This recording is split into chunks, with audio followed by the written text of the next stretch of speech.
ETF index mutual funds నేర్చుకుని stock మార్కెట్లో రాణించాలనుకుంటున్నారా? వెంటనే ఈ నెంబర్కి కాల్ చేయండి. భారతదేశానికి ఇరాను అదేవిధంగా మనకి ఇజ్రాయిల్ రెండు స్నేహిత దేశాలే. మనకి ఇరాన్ నుంచి మనకు చాలామంది మొదటి నుంచి ఇప్పుడు మీరు 1950 నుంచి కూడా తీసుకుంటే మన దగ్గర ఉన్న డాక్టర్లు చాలామంది పోయినారు, అక్కడ ప్రాక్టీస్ చేస్తున్నారు. మన దగ్గర ఇరానియన్స్, మన ఇరానీ హైదరాబాద్లో చూడండి, ఇరానీ చాయ్, ఇరానీ బిర్యానీ, అన్నీ బిర్యానీ అనేది ఇరానీ నుంచి వచ్చింది. ఇరానీ అంత ఫేమస్ అయిపోయింది ఎందుకంటే వాళ్ళు చాలామంది ఇక్కడ ఉన్నారు. హైదరాబాద్కి వచ్చి ఉన్నారు, భారతదేశం మొత్తం పైన ఉన్నారు. అదేవిధంగా వాళ్ళు ఏం చేస్తే మనకు రెండు దేశాలు కూడా ఇక్కడ ఇజ్రాయెల్ టెక్నాలజీ నంబర్ 1. భారతదేశంలోనే కాదు, ప్రపంచంలో ఇజ్రాయెల్కు ఉన్న టెక్నాలజీ ఎవ్వరి దగ్గర లేదు. మనకంటే అమెరికా కంటే కూడా 10 సంవత్సరాల హెడ్లో ఉన్నారు ఇజ్రాయెల్ వాళ్ళు. సో ఇజ్రాయెల్ టెక్నాలజీ, ఇజ్రాయెల్ అంతా ఎంత ఉంటుందండి? హైదరాబాద్ పాపులేషన్ కంటే కొంచెం తక్కువ ఉంటుంది. హైదరాబాద్ పాపులేషన్ 1,40,00,000 అయితే ఆ ఇజ్రాయెల్ అంతా కలుపుకుంటే కూడా 1,00,000 ఉండదు, అటు ఇటుగా ఉంటుంది. వాళ్ళ దగ్గర ఉన్న సైన్యము 1,75,000 మంది వాళ్ళ దగ్గర ఉన్న సైన్యం. సో దీంతో మొన్నటికి మొన్న 6 దేశాలని 6 గంటల్లో ఓడించి పడేసింది, 6 రోజుల్లో ఓడించి పడేసింది. అంత కెపాసిటీ ఉన్న దేశం అది, అంత కమిట్మెంట్ ఉన్న దేశం. అతి ముఖ్యంగా ఇజ్రాయిల్కి ఇరాన్కి ఏమిటి సమస్య? ఈ ఖుమైనీ ఒక విషయం చెప్పుకోవాలి మనకి. ఒకప్పుడు ఎవరైతే షా పెరేడ్లో 1979 ఎండ్ 80 వరకు అనుకోండి, 80 వరకు కూడా ఆ దేశం, ఇరాన్ దేశం భూతల స్వర్గం అనేవాళ్ళు. ప్యారిస్కి పోయేవాళ్లే కాదు, ప్యారిస్కి బదులు ఇరాన్కి పోదామరా, వీ కెన్ ఎంజాయ్ లైఫ్ అనేవాళ్ళు. ఆ విధంగా 3 పువ్వులు 6 కాయలుగా ఎవ్రీబడి ఈజ్ ఎంజాయింగ్. కాకపోతే ఈ ఖుమైనీ వాళ్ళు ఏం చేశారు? ఇది ముస్లిం దేశం, ముస్లిం లా పెట్టాలి, ఎక్కడ ముస్లింల యొక్క సాంప్రదాయమైన లేదు అనే విధంగా ఏం చేశారు? రెచ్చగొట్టి పీపుల్తో ఇచ్చేసి ఆయన్ని దించేశారు. ఆయన దేశం వదిలి పారిపోయారు. షా ఎక్కడో ప్యారిస్లోనే ఏమో ఉంటున్నారు, చనిపోయాడు. తర్వాత షా రెజ్యూమ్ అట్లా ఉన్నింది, అంత ఆనందంగా ఉండేది. మేము ఇరాన్ పోయినప్పుడు కూడా షా గురించే, ప్రతి ఇంట్లో కూడా షా గురించే. ఎందుకంటే అక్కడ ధూమపానం ఎక్కువ, అమ్మాయిలు కూడా పబ్లిక్గా సిగరెట్లు తాగుతారు. అదేవిధంగా డ్రింక్స్ అంటే మనం భారతదేశం ఇతర దేశాల నుంచి పోయే వాళ్ళకి మాత్రమే యూ కెన్ హ్యావ్ డ్రింక్, మిగతా వాళ్ళు లేదు. వాళ్ళు గుట్టు చప్పుడు కాకుండా ఇండ్లల్లోనే ద్రాక్షారసాన్ని తయారు చేసుకొని తాగుతారు. సో అక్కడ రిస్ట్రిక్షన్స్ బాగా పెరిగిపోయినాయి. అదేవిధంగా వాళ్లకు మొదటి నుంచి కూడా ఈ ఖుమైనీకి ఈయన మత ఛాందస్సుడు. ఈ మత ఛాందస్యం నుంచి వచ్చిన అతను మొదటి నుంచి కూడా ఈ ఇజ్రాయిల్ పైనే కన్ను.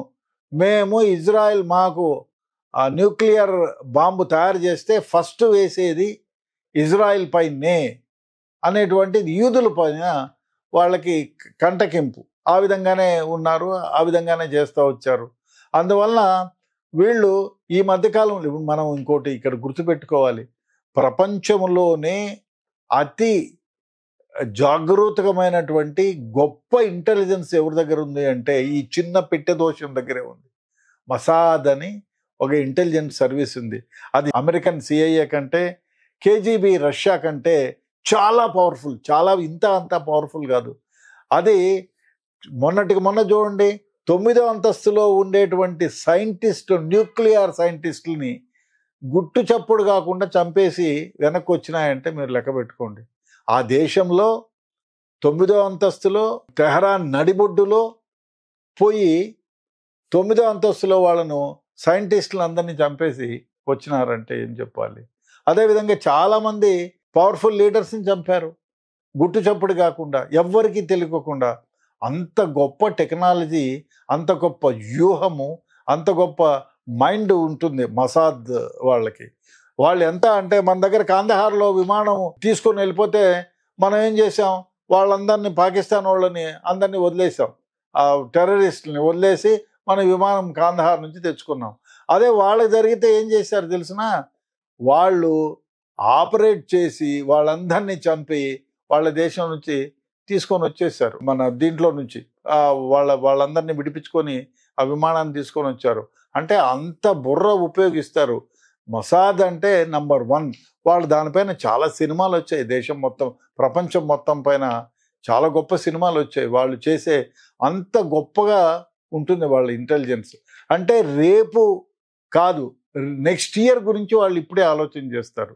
నెక్స్ట్ ఇయర్ ఏం జరగబోతుంది, ఎవరి వల్ల మనకు హాని అంటే వాడిని లేకుండా చేస్తారు.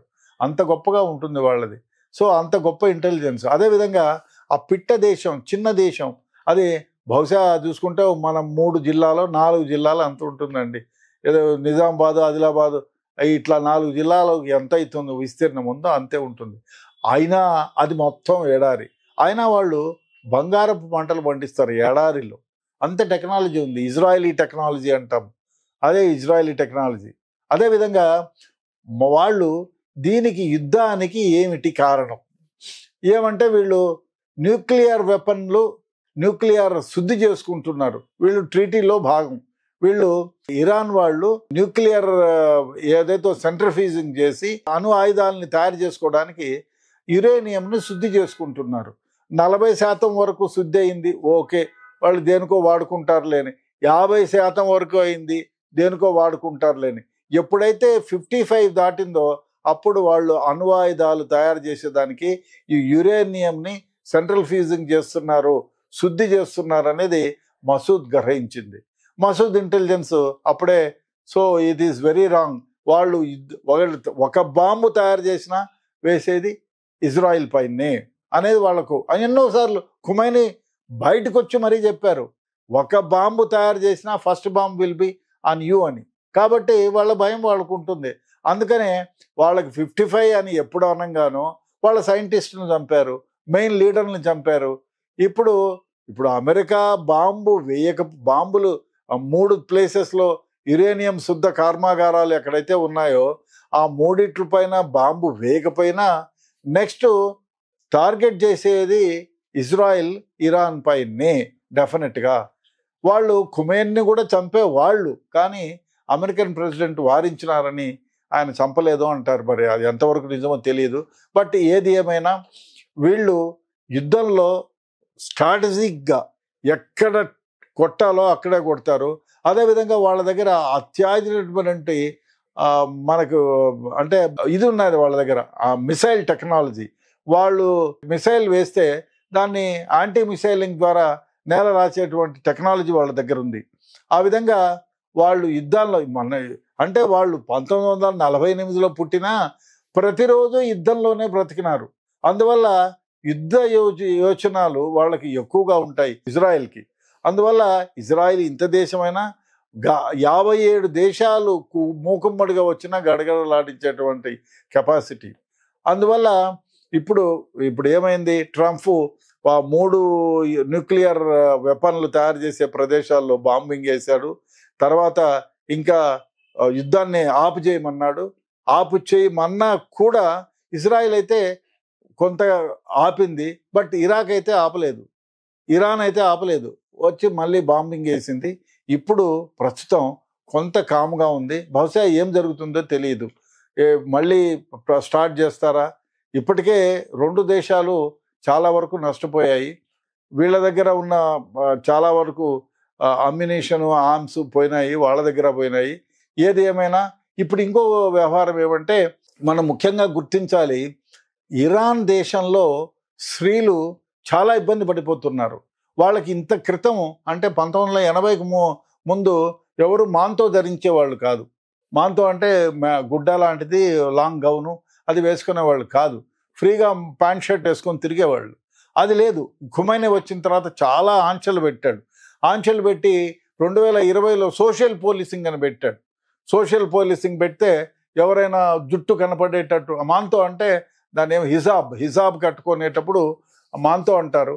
అది బయట జుట్టు కనపడితే వాళ్ళను మారల్ పోలీసింగ్ వాళ్ళు పట్టుకొని కొట్టి కేసులు పెట్టి అంతా చేసేవాళ్ళు. ఒక అమ్మాయిని కొడితే చనిపోయింది. దానిపైన ప్రపంచ దేశాలన్నీ ఏకమై గొగ్గోలు పెట్టాయి. సో అంతా ఇది. తర్వాత మారల్ పోలీసింగ్ని 2022లో తీసేశారు. వాళ్ళు చేసిన పనికి ప్రపంచం అంతా నివ్వెరపోయింది. సో ఖుమైనీ మత ఛాందసవాదం ఎక్కువైపోయిందని ఆ దేశం మొత్తం కూడా ఇబ్బంది పడే వ్యవహారం. అట్లాంటప్పుడు ఇప్పుడు ఈ ఈ ఈ వ్యవహారం జరిగిన తర్వాత ఖుమైనీ ఉన్నాడా అంటే చాలామంది సైంటిస్టులు చంపేశారు, చాలామంది లీడర్స్ చనిపోయారు. అదేవిధంగా న్యూక్లియర్ ఎక్కడైతే తయారు చేస్తున్నారో ఆ కేంద్రాలన్నీ కొట్టారు. సో కేంద్రాల పైన అమెరికా బాంబేసింది. ఇప్పుడు ఇరాన్ వీధుల్లో స్త్రీలు మాంతోబుని ఎగరేస్తూ హిసాబ్ను ఎగరేస్తూ ఉత్సవాలు జరుపుకుంటున్నారు. చాలామంది అగెనిస్ట్గా ఉన్నారు. ఎందుకంటే ఫ్రస్ట్రేషన్ అంటే ఒక దేశంలో ఫ్రీగా తెరిచిన వాళ్ళని మతం ఛాందసం పేరు మీద అనగదొక్కడం చేసింది కాబట్టి ఇవాళ స్త్రీలందరూ బయటకు వచ్చి హ్యాపీగా ఫీల్ అవుతున్నారు, ఈ రెజ్యూమ్ పోయింది అని. ఇంకో విషయం ఏమంటే ఈ యుద్ధంలోనే ఈయన్ని ఎక్కడో దాచారు ఖుమైనీని, అయినా కూడా చంపేశారు అనేటువంటి ఒక వదంతి కూడా వ్యాపిస్తుంది. ఇంతవరకు బ్రతికే ఉన్నాడు అనుకుంటున్నారు అందరూ కూడా, నిజమే అయి ఉండొచ్చు. బట్ చాలా వరకు కూడా ఖుమైనీ చనిపోయి ఉంటాడు, ఎందుకంటే బయట చెప్పటం లేదు అనేటువంటిది ఒక వ్యవహారంగా జరుగుతుంది. ఏది ఏమైనా ఈ యుద్ధం రెండు దేశాల మధ్య యుద్ధమే కానీ చాలా దేశాలకు ఇది ప్రాపగైంది. ఇది ట్రంప్కి కూడా ఇబ్బందికరమైన విషయమే. యుఎస్లో కూడా చాలామంది ట్రంప్కి అగెనిస్ట్గా ఈ యుద్ధం అవసరం, మన దేశం సంబంధించింది కాదు, యుద్ధం చేయకూడదు అనేటువంటిది ట్రంప్కి కూడా కొంచెం సెగదిగిలింది. చాలామంది ప్లే కార్డు పట్టుకొని రోడ్లపైన కూడా తిరుగుతున్నారు. కాబట్టి ఇది ట్రంప్కి కూడా ఇదే ట్రంప్కి కూడా కొంచెం ఇబ్బందికరమైన వ్యవహారమే. ఎందుకంటే వాళ్ళకి సంబంధం లేని యుద్ధం, ఎవరి కోసం, యూదుల కోసం ఆయన ఈ బాంబింగ్ చేయాల్సి వచ్చింది. సరే, ఏది ఏమైనా ఈ యుద్ధం ఇంతటితో ఆగితే పర్వాలేదు. ఒకవేళ ఆగకపోతే ఏ దేశాలు ఎవరిని సపోర్ట్ చేస్తాయి అనేది ఒక క్వశ్చన్ మార్క్. నిజంగానే ఈ జరిగితే ఏమవుతుంది అనేది మనం ఆలోచించాల్సిన విషయం.